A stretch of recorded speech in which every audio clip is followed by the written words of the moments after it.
Down Terrell Challenger, Charger, whatever it was, look better than new. That needs new wide bodies? Yes. No way. Yes. You got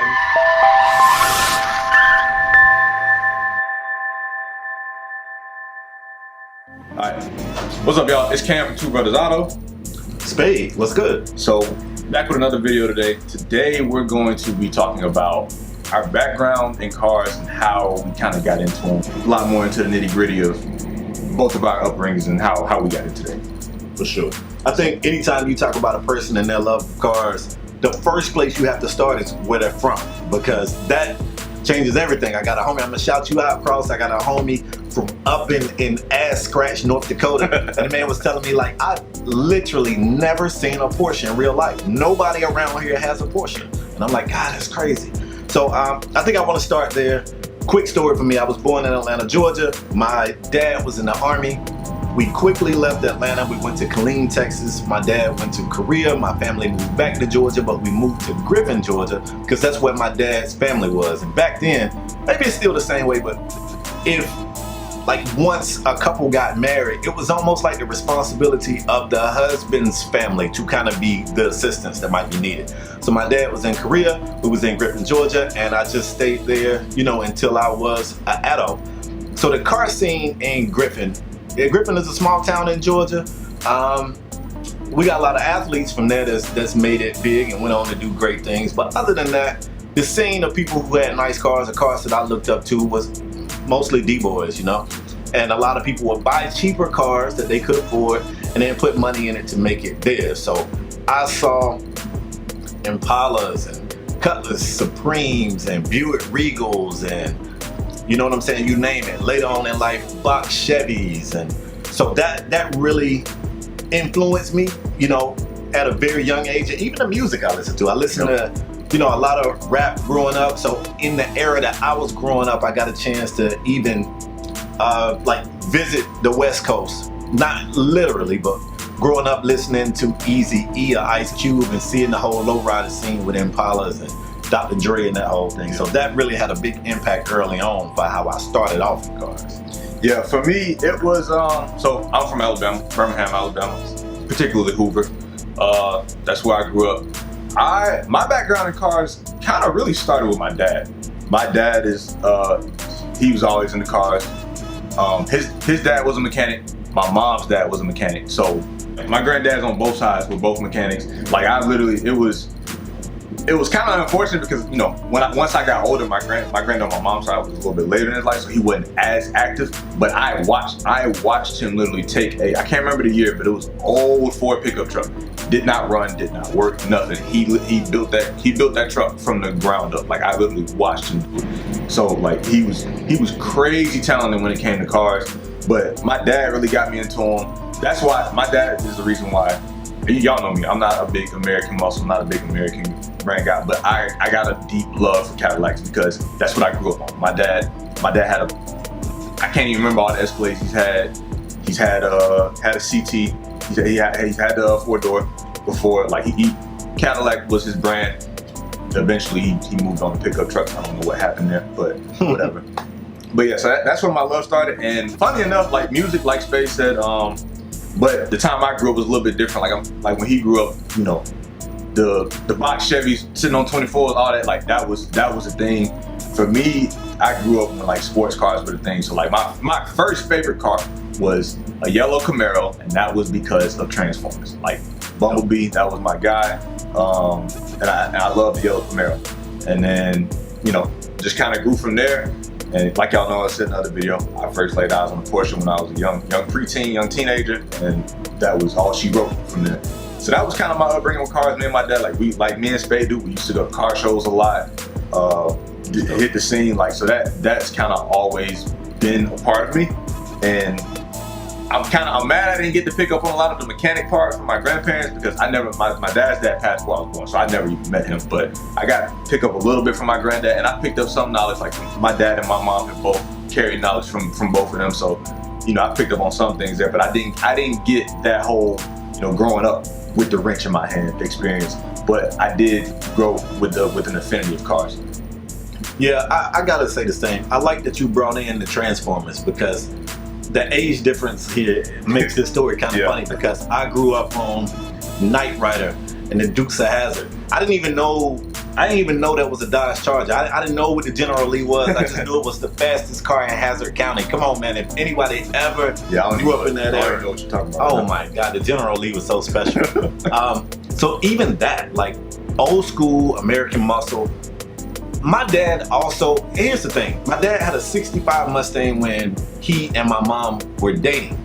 And I didn't know anything about that. Yeah, I wasn't even around. But later, you know, I'm growing up and photo albums was still a thing, and I'm going through the photo albums and I'm like, Dad, what's this? And he's like, oh yeah, that was my car. I had a 65 Mustang. And I was like, what happened to it? I'm a kid. I'm like, what happened to it? And he was like, well, you were born, you and your sister were born, and I had to get rid of it for a family car. And I was like, what? Put us on the floorboard. Like, what are you talking about? And it's funny because today I don't really even like Mustangs. But the older Mustangs obviously hold a special place in my heart because my dad had one. And if I ever really touch money, like if I ever really get money, I would like to go back, spin the block, and get my pops another 65 Mustang because I hate that he sold it to get to buy a family car. But my dad was also very handy. I can't say that my dad really had a passion for. He did, but he was. To me, when I look at my parents, they just paid the ultimate sacrifice. Like once they had kids, the things that they liked went completely out the window, and I really appreciate them for that. I'm not that type of parent. Like I'm gonna keep the things that I love, and I'm gonna still take care of my kids. But they threw the things that they cared about out the window. So my dad oftentimes would fix cars for other people. I remember my older sister being in college, and her roommate having really bad brakes, and they were college students. They didn't have the money. And they drove to my parents' house, and my dad changed this girl's brakes all the way around. So like my dad always was handy. So I mean, it was times I was a kid, I didn't understand it. He just would be like, I'm going outside to work on this car, come with me. Like it wasn't requested. He would just be like, come on. And young me would just be like, I don't want to do this. Half the time I'm just laying up under the car daydreaming. I got ADHD. I don't even know what the hell he's doing. He back there turning the wrench and I'm down there playing with my fingers. I don't know. But what he was hoping to do was just have me around so I could be a sponge and pick up something. And I think it worked. Yeah. Like my love for cars is very apparent. Yeah, so. And I think kind of like my dad was kind of similar. Like a lot of stuff that we did. Or like he did around me as a kid, like it didn't. Some of it clicked immediately, and some of it kind of circled back. Like even with hats, it was a stage where like you couldn't get me to wear a hat. Like I no longer wanted to wear a hat, and we were just joking about it. He was like now like every time you go out you wear a hat. I'm like, you right, like it's kind of crazy. Cause I remember like it was time like he's a hat wearer. Absolutely, like, he loves hats. Like I had a massive box of snapbacks. Like when I was about 10 or 12, and I gave them all away because I was like, I don't want to wear hats anymore. And 10 years later, I wear a hat damn near every time I walk out the house now. Yeah. So, and even with cars, like I said, the car show thing always kind of stuck. Like that was something that never really left. It was just, as life got on, I didn't have as much time to really go. And then like the Alabama car scene wasn't really jumping like that. So it wasn't just like it was all out of the parent. Plus my taste, as I got a little bit older, my taste got a little bit more expensive. And as we said, like we not really represented like that, so I wasn't really comfortable going around that type of crowd at that time. But yeah, that's kind of where it stemmed from. So a lot of it was for me, like it was the usual, my media outlets, your TV shows, movies, video games. Yeah, video games. Of course, like don't get me wrong, I love Porsche, but we all know about the BMW from Need for Speed. Like we all there. Cars, like the movie Cars. Lightning McQueen. I always joke, Doc Hudson, I don't drift, but if I like how Doc Hudson taught Lightning McQueen how to drift, he taught me how to drift at that same moment too. I'm gonna go ahead and break everybody out. I've never seen that movie. That's crazy. I've never seen that movie. That's crazy. However, he talked about Need for Speed, the original Need for Speed. That was dope. But I'm talking Midnight Club. I'm talking that really was the scene back then, and just south of Atlanta growing up. It was big wheels. I remember going through the East Coast Rider DVD phase. I don't even know if you're old enough to hit that scene, but Murph, rest in peace to the big homie Murph. But me being a youngin', scooping up the DVDs to see the latest East Coast Rider and seeing Murph in the coach donk. He had the donk with the coach graphics and just like I don't care what you got. Line them up, we'll run them. And seeing this dude taking his dunk to the drag strip with big wheels on it and running people for $10, $15, $20,000, like that really influenced me. You know, I want to say young. I wasn't young, like 10, 15 years old, but I say young because I was young adult. Experience. Like I was still new to this car scene. Like, yeah, I had my 64 and I had my 76. Like I've had my cars, but there was always something to aspire to. And Cam, I kind of wanted to correct Cam on something. He was like, we're not really represented in the car scene. There are two completely different car scenes. Yeah, let me see. So when we go to Cars and Coffee, we not there. We not there. Yeah, we not there. But it's a whole nother car scene. The stuff you'll see like at a Rick Ross car show where it's, you know, that's all us. Yeah, and when I said that, I meant like the more where the money run long, like those type of car shows where it's like who got the most bread, who coming out in the most exotic.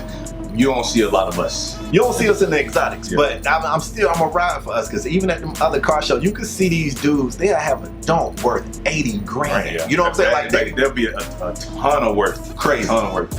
To this point, I tell people all the time, it's only 2 old schools I would go back for, and I've had some old schools. I love old schools. I just believe that they are a money pit. I love them to death, but they're gonna always need something. I would go back for a 70 or a 71 Chevelle SS.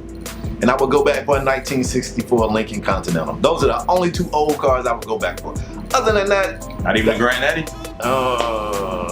But that's different though. That's an 85, 80 something. But yeah, no, I'm not going back. I'm not going back for the Grand National. And I love that car. I'm not going back for the Grand Natty.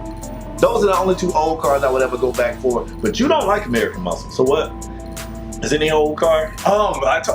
Recently, like I've fallen in love with the design language, like the late '80s to mid '90s, the Mercs. Even I like the Bemmers of that time too, the Mercs. And then I forgot to look it up. It's a Toyota. I want to say it's import. I cannot remember the name of it. It is similar. It is akin to a Skyline. I'm blanking on the name, but just the mid '90s, like those cars to me. I don't know why they speak like the design language of it. Everything was kind of more square, but not box, so to say. But just that styling to me has aged very well, as opposed to like I'm not a fan of the when Mercedes changed, I think 2002 to that more rounded look. Like I know a lot of people like that look. I'm personally not a fan, but like the gens just before that, like the 2 gens before that, I've fallen in love with those. So those would be the classics I would go to. Shockingly, I don't want an old 911. Like I love the 930s, but I don't want, like if I get a 911, it's gonna be a new one because I still love tech. Like I love technology, and the tech in cars now is just crazy. But yeah, the old Mercs right now is really what I got my house. Funny enough, I'm not a fan of American Muscle, but G-body, I love G-bodies too. I do, like G-bodies do kind of speak to me. So you got a neighbor? Yeah, my got a Grand National. Yeah. And you're not leaning on him to buy it? He's not trying to sell. You don't know that because you hadn't applied no pressure. I mean, I've looked up the prices of what Grand Natties are going for, and I'm not willing to pay that. I bet it's cheaper than a 911. You willing to pay that? Yeah, but it's a 911. Wow. See, you set them up and go back to. I never said a Grand Natty was better than 911. The man don't want no American muscle. That's blasphemy. The man don't want no American muscle. You line of Grand Natty over the 911. I mean, it ain't about that. It's not a race. It's not, but still, like you don't like America. I set him up. He was gonna self-incriminate. We're not a political pod. We're not a political channel. No. But yeah, I think it's very interesting to hear. Like I understand so much more. The only thing I don't understand about your background is if your dad was such a big Cadillac fan. I wish you had some love for American cars. I do, Cadillacs. But you didn't mention it anywhere. You just said you would go back for a Grand Natty. Cause I'm not a big. Saying that. I'm not a big. I know. I will say. The black wing. You asked old. You said old. Black wing not old. No, but I would if I needed if I wanted to get a 4-door sports car. That's not a Pan America. No lie. The CT4 or CT5, I would look at one of them. I'm not saying I would get it, but I would look. But again, when I say my dad was big on caddies, he was a big Escalade guy. I'm not a big SUV guy. Like I don't dislike SUVs, but I ain't really gotta have SUV. I probably will when I have a family. but I don't just love SUVs. And I mean, the last Escalade just came out. They finna electrify it now. Escalade's ain't the thing no more. But yeah, like I like Cadillacs, but no, we don't. I do. And the only thing I'm trying to do, y'all, is set this man up so he can self-incriminate. That's crazy. We got a previous episode where he talked about SUVs, and what he say? Cayenne. The man said, no other SUV on planet Earth has my attention. Then I asked him, what you gonna do when you get a family? What'd he say? Another Porsche. I said I would look. But in that video, I said what I'm probably gonna get, and I am probably gonna get. So you don't love Cadillacs? You don't I didn't say I love them. I said I like them. No, I'm telling you, you don't love them or like them. I do like them. I just don't want them. Let me tell you something, American muscle, American cars. You got a fan in me, all right? You got a fan in me, and I'm gonna always support you. And I'm not a hater, but I'm not a lover either. Which one would you say you're closer to?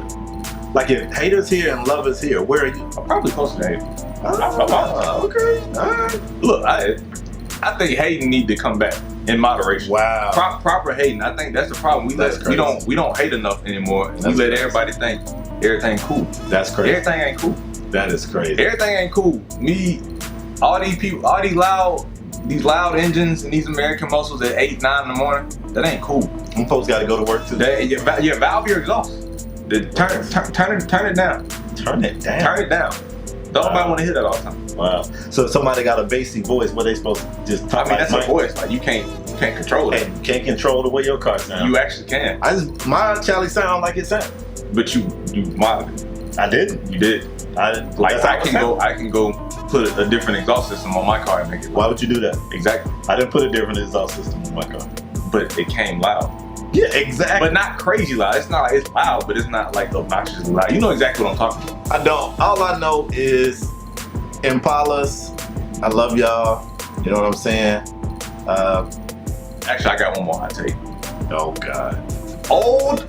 Old American muscle cars they're great. They're nice. The modern stuff, trash. How can you say that? Trash. Like the old Mustangs look better than the new Mustangs. What we talking look or performance? Because these new Mustangs. I mean, of course, it's performance. Yeah. Like the tech is like yeah. I'm not arguing that. Look, I'm gonna go on record to say the new Camaros look better than older Camaros. They look better. That new. I might give you Camaro. It's not even close. Camaros, I give you that. You can take a 70 Camaro in the height of old school American muscle. Love that car. Put it by a new ZL1. But that's just one American muscle. That's just one. I was just gonna start there. I was gonna keep going. So you about to lie. Take a 65 Mustang and put it by Dark Snake. Sure. It's better. No, the old one. Looks better? Yes. A 65? Yes. Old Challenger, Down Terrell Challenger, Charger, whatever it was, look better than new. That these new wide bodies? Yes. No fucking way. Yes. You got me saying bad words I don't even want to say. Yes. Look, I love the design language of old. Like I said, I grew up on the Dukes of Hazzard. They generally do not look better than a wide body Scat. I don't know does not. It looks just like Dom Toretto shit. No, it definitely doesn't. It looked better than a wide body. Yes. You're crazy. Yes. You're crazy. Yes, bro. Now you can say that the old Challengers and the new Challengers, to me, I honestly think, and I'm biased, but I honestly think the design language between an early 70s Challenger and before they started doing the wide body Challengers, like a regular body Challenger like mine, I think they are so similar. So similar. If you like one over the other, I can't be mad. Put a 70 Camaro beside a 2023 Camaro. It's not close. I give you Camaros. Put a 65 Mustang beside a Super Snake. It's not close. It is. It's not. Well, you're right. It's not close, but it's not in the direction he's talking. All right.